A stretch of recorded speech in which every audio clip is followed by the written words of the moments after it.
Magsiparito kayo, at tayo'y manumbalik sa Panginoon, sapagkat siya'y lumapa, at pagagalingin niya tayo.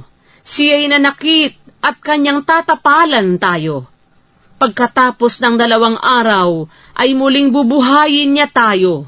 Sa 3 araw, ay ibabangon niya tayo, at tayo'y mga bubuhay sa harap niya. At ating kilalanin, tayo'y magpatuloy upang makilala ang Panginoon. Ang kanyang paglabas ay tunay na parang umaga, at siya'y paririto sa atin na parang ulan, na parang huling ulan na dumidilig ng lupa.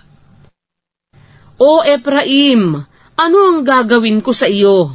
O Huda, ano ang gagawin ko sa iyo? Sapagkat ang inyong kabutihan ay parang ulap sa umaga, at parang hamog na lumalabas na maaga. Kaya't aking pinutol sila sa pamamagitan ng mga propeta. Aking pinatay sila ng mga salita ng aking bibig. At ang inyong mga kahatulan ay parang liwanag na lumalabas.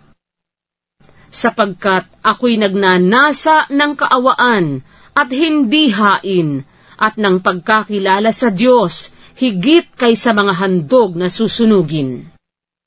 Ngunit sila, gaya ni Adan, ay sumalangsang sa tipan, dooy nagsigawa silang may paglililo laban sa akin.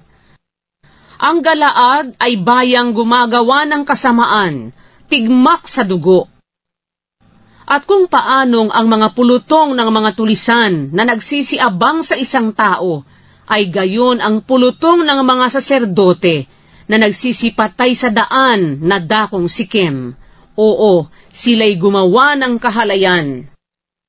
Sa sangbahayan ni Israel ay nakakita ako ng kakilakilabot na bagay. Dooy nagpatutot ang Ephraim, ang Israel ay napahamak.